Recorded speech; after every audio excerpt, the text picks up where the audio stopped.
Webb Simpson, first extra hole.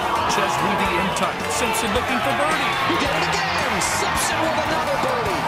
He made birdie on the 72nd hole to tie Ches Reavie and comes back with another, extending the playoff. He would win it at 17 with a 9-footer for birdie. Webb Simpson, your champion at the Deutsche Bank. The best shot from the opening round of the Justin Timberlake Shriners Hospitals for Children Open came from Webb Simpson. Hybrid on the par 3/8 from 231 yards away. It was the right club. That's a hole-in-one for Webb Simpson.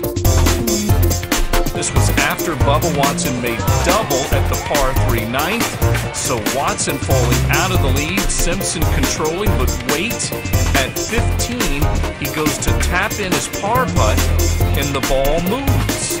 A one-shot penalty, and it drops him back to 15 under and into a tie with Bubba Watson.